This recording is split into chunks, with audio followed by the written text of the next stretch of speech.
Tadi sholat maghrib Pak, jangan lupa ingatkan orang-orang di rumah jaga sholat maghrib dengan isyanya. Loh kenapa Ustaz kita nggak pernah tahu Pak, berangkatnya kita meninggalkan rumah, tiba-tiba ternyata orang-orang di rumah banyak di antara mereka bahkan bisa jadi semuanya tidak sholat maghrib gara-gara lupa diingatkan oleh kita. Jam 11, jam 12, nanti pas datang waktu subuh, istri mau bangunin, kata istri kasihan, si bapak baru pulang jam 12, tidurnya lagi enak tuh. Kata istri teh Pak, nggak taunya pas dibangunin sama istri teh bangun-bangun tapi gara-gara kasihan, maaf dihisap itu Pak. Kenapa? Karena meninggalkan sholat subuh. Makanya orang yang terbiasa pun Pak, saya bukan membanggakan kedua orang tua saya. Orang tua saya itu kayak kemarin hari Sabtu Pak, berangkat ke Jakarta, pulang ke rumah sampai ke Bandung kalau nggak salah jam 12:30 malam, kabarnya di grup itu ada acara keluarga di Jakarta. Dan biasa bangun jam 2, jam 2 teh bangun Pak, walaupun tidurnya jam 12:30. Tapi yang beda apa Ustaz? Nggak capek, orang tua capek, beres sholat subuh membiasakan baca Quran. Minimal 1 halaman Pak, targetnya orang tua kami. Beres baca Quran, kalau rasanya masih ngantuk tidur lagi tuh kan? Boleh? Boleh Pak tidur lagi? Sebaiknya tidak kan Pak? Kan kata Rasulullah apa Pak? Orang yang tidur selepas salat subuh itu rezekinya terhalang. Tapi karena ngantuk, minimal kewajiban dari salat fardunya sudah ditunaikan. Nah itu yang saya maksud Pak. Kenapa? Ketika kalaupun tidur lagi selepas sholat subuh tiba-tiba nggak bangun lagi, husnul khotimah. Kenapa? Sudah diselesaikan kewajibannya. Beda dengan kita Pak. Makanya maaf bapak-bapak, punten, Sony bukan mengajari. Coba biasakan anak-anak itu bangun waktu subuh bisa diajarkan tepat waktu. Saya sangat apresiasi Pak melihat imam tadi, imamnya, ustadznya, bahwa anak kecil bahkan tadi diajarkan wudhu, itu kan jadi motivasi Pak buat kita. Khususnya buat saya Pak, saya punya anak yang lebih kurang segede dedek tadi, sekitar 3 tahun. Alhamdulillah Pak, punten, zuhur, asar, maghrib, isyanya kalau saya ada di rumah saya bawa ke masjid. Tapi kalau subuh, saya suka belum tega. Kenapa? Dingin Pak, seusia gitu dibawa, tapi harus dilatih. Ya, coba kita Pak, sudah punya anak barangkali gerode, sudah pada menikah Ustaz, udah pada dewasa, tapi ada kalanya kita lupa mengingatkan mereka dalam urusan sholat. Ada Pak di antara kita? Lah Ustaz, duka aina masih ada sok sholat atau utara, karena mungkin dulu mas suka dinasehati, diingatkan, sekarang mungkin diabaikan, gitu ya. Makanya maaf kata Allah di dalam Quran surah Al-Kahf ini, maaf hati-hati Pak, ciri orang yang hidupnya dibimbing dengan hidayah, ketika dia bersemangat dalam beramal soleh, yashrah sadrahul Islam, dia menjaga amal itu. Jadi sholatnya bukan datang-datangan Pak. Pas datang Jumat, yang lain Jumatan, nilu Jumatan, sholat farduna, kumaha oke. Datang waktu Ramadan, tarawih yang pertama ramai apa? Yang kedua masih ramai, yang kelima alhamdulillah masih bertahan, yang ke-10 mulai kan Pak ada kemajuan. Ya, apa yang maju? Safnya, ya, yang tadinya full jadi mulai setengah, mendekati 15 Ramadan makin maju, mendekati 20 makin maju, mendekati akhir tinggal 1 atau 2 sah, entah masjidnya yang dilebarkan gitu ya. Nah, ini tantangan sederhana yang kadang-kadang harus kita pertahankan Pak. Ya, dan maaf alhamdulillah kalau ada di antara kita yang merasa masih mudah dalam beramal, khususnya untuk menghidupkan sholat berjamaah, itulah bagian daripada hidayah yang tanamkan dalam kehidupan kita. Mudah-mudahan istiqomah. Ya, karena tadi pembuktian sederhananya ketika kita betul-betul ingin beramal saleh di hadapan Allah Subhanahu wa taala, tsumastaqom, jaga, pertahankan, teruskan, lanjutkan sampai kapan? Hatta ya'tiyakal yakin. sampai nanti datang waktu di mana kita harus pulang kembali kepada Allah. Ya, ini yang kedua. Yang ketiga, bapak-bapak, orang yang hidupnya dibimbing dengan hidayah dari Allah Subhanahu wa taala, itu disampaikan dalam Quran surah Muhammad. Apa katanya? Pak, di dalam Quran surah Muhammad ayat ke-19 kata Allah, orang yang hidupnya dibimbing dengan hidayah merasa bersemangat dalam belajar agama. Coba Bapak buka Quran surah Muhammad. Surat keberapa Muhammad? 47 Pak, setelahnya ayat ke-19.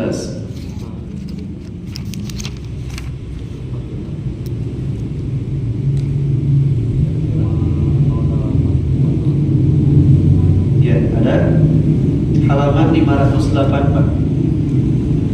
Dibuka tadi 2 halaman Pak. Dari halaman yang barusan, sebelah kiri paling bawah. Ya. Surah Muhammad surah ke-47 ayat 19 halaman 508. A'udzu billahi minasy syaithanir rajim. Tolabul ilmu teh aduh loba pisan alasanna. Jangankan diajak belajar nuntut ilmu ustaz di piwarang salat lagi meni hese. Itu teh ciri di antara yang mungkin hatinya tidak ditanamkan hidayah oleh Allah. Lantas apa yang harus dilakukan Ustaz?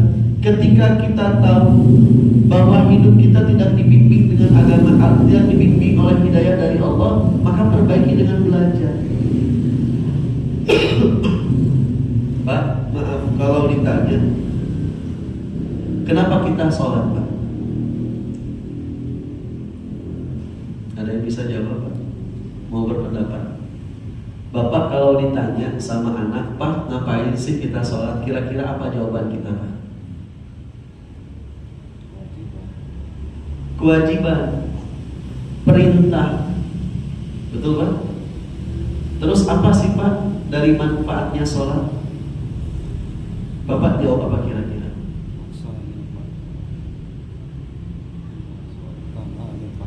Nah, inna sholata tanha 'anil fahsya'i wal munkar. Dijauhkan Pak dari perbuatan keji dan munkar. Kita nggak mungkin akan menemukan anak yang rajin sholat kalau kita arahkan dalam kebaikan, dia membangkang kepada kita. Kalau kita punya anak yang menjaga sholatnya dengan sebaik-baiknya ibadah di tepat waktu Pak, minimal punya bekal anak itu akan terhindar dari perbuatan keji dan munkar. Contoh sederhana Pak, ketika kita arahkan pada hal yang baik. Nah, punten kalau bawa motor teh jangan kekebutan atuh, pelan-pelan. Kumaha abdi we atuh Pak, da abdi nu nyandak kendaraan mah, da abdi nu mawana. Tah itu teh perbuatan keji dan munkar yang ketika diarahkan pada hal yang baik, dia menolak, tidak mau menerima nasihat itu. Jadi kalau ada anak yang pandai membangkang kepada kita Pak, bisa jadi mungkin karena sholatnya nggak benar. Karena jaminan kata Allah, orang yang menjaga sholat dengan baik dijauhkan, dihindari dari perbuatan keji dan munkar. Bapak ditanya, Pak, kenapa kita harus ngaji Quran? Kira-kira jawaban Bapak apa? Wajib Pak, Bapak misalnya ngaji, terus anak nanya, Pak ngapain ngaji Pak? Apa sih manfaatnya ngaji? Bapak jawab apa? Halo? Lah ini TPR Pak, yang harus kita semangati orang-orang di rumah kita. Ya, kenapa kita harus ngaji jadi syafaat Pak? Ajarkan sederhana, kata guru kami Ustadz Kristianto rahimahullah, beliau sudah wafat Pak. Dulu pernah memberikan pesan kepada kami. Kenapa kita harus benar-benar dekat dengan Quran? Karena nantinya akan mendampingi kita, yang akan menjadikan teman kita, sahabat kita ketika kita masuk dalam kubur itu Quran. Orang yang ketika hidup di dunianya jauh dari Al-Quran, siapa yang mau menemani ketika dia masuk ke dalam liang lahat? Jadi nggak kebayang sama kita, Pak. Ustadz, saya baru di usia sekarang dekat lagi dengan Quran. Enggak, Bapak, itu bagian daripada hidayah. Harusnya dipatut disyukuri, Pak. Karena ternyata orang yang tertarik dengan Al-Quran dikemukakan oleh seorang profesor dari Institut Ilmu Quran Syarif Burhanuddin, Pak, sangat sedikit Muslim di Indonesia itu yang kegiatan sehari-harinya punya waktu luang bersama dengan Al-Quran. Ya, ini kita baru berbicara tentang kedekatan dengan Quran, Pak. Belum berbicara tentang paham atau tidak yang kita baca. Kan tingkatan baca Quran itu beraneka ragam, Pak, ya. Pertama kali ketika kita dekat dengan Al-Quran, apa yang harus kita lakukan? Iqra. Ya, Bapak udah mulai dekat dengan Quran lagi nih. Ustadz, harus mau ngapain saya dengan Quran, Ustadz? Iqra, baca dulu. Ma'ana biqari Iqra, baca. Gak bisa baca, Ustadz, cari pengajar. Belum benar, Ustadz, cari gurunya. Apa yang bisa kita lakukan? Terus berusaha untuk bisa sebaik mungkin rajin untuk mau berinteraksi dengan Al-Quran. Minimal bab baca. Kalau baca sudah dijadikan rutinitas, yang kedua naikkan pada tingkatannya itu. Setelah baca ngapain, Pak? Tadabbur. Fahami, tadabburi. Nah, yang Bapak baca tuh, maaf di share grup, tadabbur Quran. Apa arti tadabbur? Dabbara yudabbiru, memahami. Apa sih yang Allah sampaikan? Awas Bapak-bapak, punten, Quran itu bukan satu surat, bukan satu ayat, bukan satu juz. Jumlahnya 30 juz, 114 surat, lebih kurang 6.666 ayat. Nah, pertanyaannya, sudah berapa ayat yang sering kita baca? Itulah indahnya tadabbur, Pak. Kan pelan-pelan kita mulai tahu, Pak. Oh, ternyata Ar-Rahman artinya apa? Bismillahirrahmanirrahim artinya apa? Ihdinas siratal mustaqim artinya apa?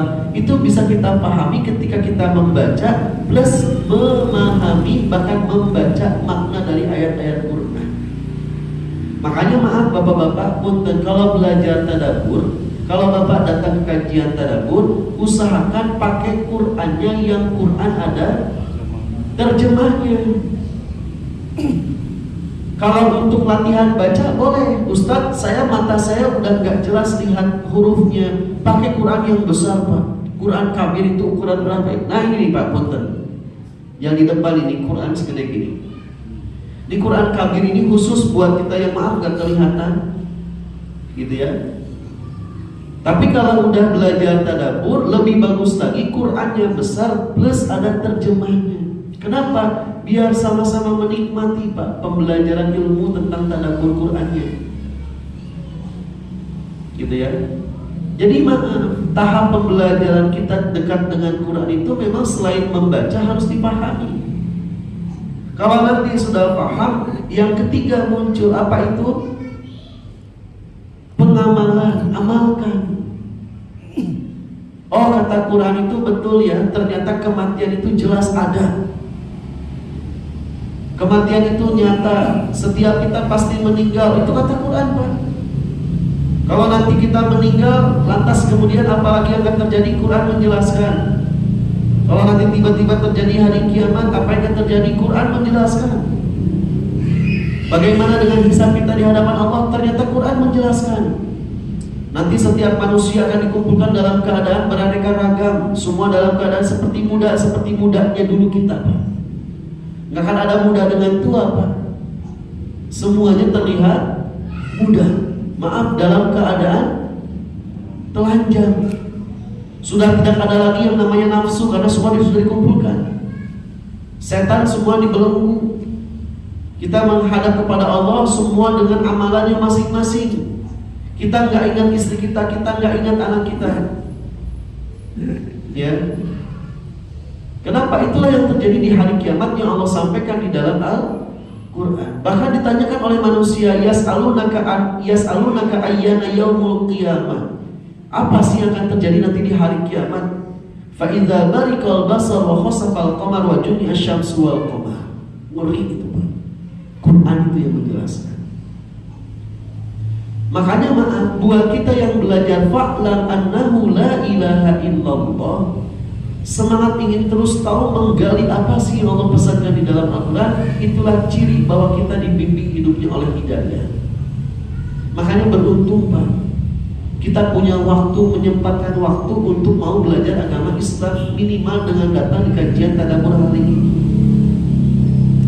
Kalau besok ada undangan lagi tadabbur di tempat yang lain, kita waktunya senggang, coba berangkat, amalkan. Biar apa? Biar kita semakin tahu keadaan kita nanti akan seperti apa. Karena punten bapak-bapak, hisab itu bukan perkara yang ringan, apalagi di usia kita yang semakin lama tinggal di dunia. Pak, kalau ditanya tentang hisab, hitung-hitungan antara saya dengan bapak-bapak, kira-kira nanti di hari kiamat hisab yang paling lama saya atau bapak-bapak? Nggak tahu. Wallahu a'lam, Pak. Tapi rasa-rasanya kalau kita ingat dengan dosa-dosa dari mulai kita balik sampai dengan di usia sekarang, kita bisa menebak waktu itu. Wah, Ustaz, nggak kebayang dosa dulu ketika di usia 11 tahun, 12 tahun, zaman-zaman kita pernah ngalamin sekolah, SMP, SMA, mungkin kuliah, mungkin bohong-bohongan apa, zinahnya, maksiatnya yang mungkin gak pernah kita lupakan. Itu bagian daripada yang akan dihisab nanti di hadapan Allah Subhanahu wa Ta'ala kalau kita gak kembali kepada Allah. Ustaz, bisa gak dosa-dosa yang lama diampuni oleh Allah? Pak, kalau kita bertanya atau saya bertanya kepada bapak-bapak, Pak, bisa nggak? Saya sekarang usia 33 tahun, Pak. Masih muda atau sudah tua, Pak? Muda. Lah, Ustaz, orang kene kata bapak. Kenapa saya juga takut, Pak? Mulai paham sekarang kenapa dulu orang tua saya itu paling gagah dalam mendidik anak untuk urusan ibadah. Karena takut, Pak, orang tuanya nanti dituntut di hadapan Allah gara-gara orang tuanya nggak pernah mengajarkan bahkan mengingatkan dalam urusan ibadah. Makanya hati-hati kita, Pak, sebagai kepala rumah tangga. Bapak yang tahu setiap hari Senin barangkali ada kajian tadabbur Quran, sebelum berangkat tadi sholat maghrib, Pak, jangan lupa ingatkan orang-orang di rumah jaga sholat maghrib dengan isyanya. Loh, kenapa Ustaz kita nggak pernah tahu, Pak? Berangkatnya kita meninggalkan rumah, tiba-tiba ternyata orang-orang di rumah banyak di antara mereka bahkan bisa jadi semuanya tidak sholat maghrib gara-gara lupa diingatkan oleh kita. Apalagi kita yang nggak pernah tahu, belum orang yang hidupnya bersemangat dalam beramal soleh, istiqomah dalam menjaga amal soleh, dia pasti merasa terus penasaran, Pak.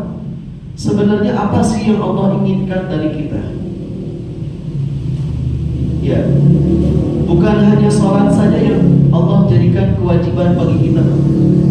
Bukan hanya mengaji Quran saja yang sifatnya hablum minallah yang harus kita selesaikan. Ada hablum minannas yang harus kita jaga.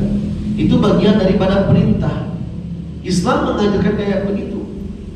Bahkan Allah tidak membatasi kita berbuat baik mau kepada orang muslim ataupun kepada orang yang non muslim. Itu indahnya Islam.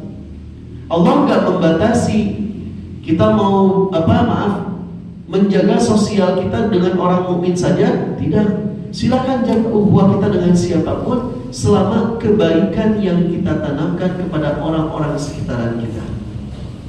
Itu Islam yang mengajarkan. Ya maaf, Pak, ya, punten. Kalau ditanya, Pak, saya pernah sampaikan kalau nggak salah di sini, Pak, Rasulullah itu kan banyak kebiasaan-kebiasaan atau sunnah-sunnah yang biasa dihidupkan oleh beliau yang bisa menjadi pengetahuan buat kita, Pak. Coba, Pak, punten. Kalau masuk WC itu Rasulullah SAW kaki kanan dulu, kaki kiri dulu, Pak. Kiri. Kaki kiri. Ya, buat orang yang belajar Islam pasti tahu, Pak. Ya, buat yang nggak belajar agama Islam dia bingung. Masuk WC yang penting masuk, mau kanan mau kiri terserah.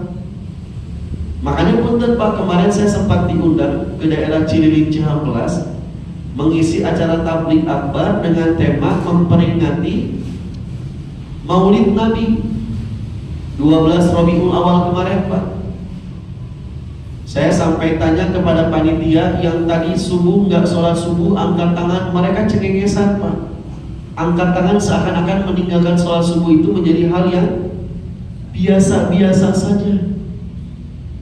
Saya tanya yang tadi masuk masjid sholat isya, kebetulan acaranya selepas isya, Pak.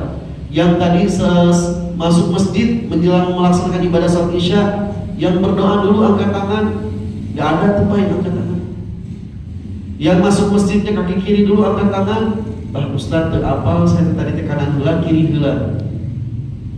Bagaimana kita ingin membuktikan cinta kita kepada Rasulullah SAW, sedangkan kita nggak tahu agama kita mengajarkan seperti apa tentang itu. Kan Rasulullah itu diturunkan, laqad kana lakum fi Rasulillahi uswatun hasanah, menjadi Pak contoh kepribadian yang harus dijadikan perhatian kita sebagai umatnya, mengikuti apa-apa yang dicontohkan oleh beliau. Bapak-bapak punten, masuk masjid kanan dulu kiri dulu Pak. Kanan, keluar masjid kiri. Doanya ada Pak? Apa doanya masuk masjid? Bismillah. Allahumma ftahli abwaaba rahmati. Kalau nggak hafal, cukup dengan bacakan Bismillah. Keluar masjid kanan dulu kiri dulu Pak. Kiri. Doanya Allahumma ftahli abwaaba min fadli. Kalau nggak hafal cukup ucapkan Alhamdulillah. Itu Islam sederhana begitu. Kenapa kita tahu? Karena kita belajar agama. Kenapa kita bisa mengamalkan itu? Karena kita mempelajari itu. Masuk WC, keluar WC. Ya. Jangankan masuk WC, keluar WC, masuk masjid, keluar masjid, Pak. Pakai pakaian saja Rasulullah sampai mencontohkan. Bapak kalau pakai baju kanan dulu kiri dulu yang dimasukkan. Kanan. Atau dua mana Pak? Kepalanya masukin, kemudian tangannya langsung gitu. Halo?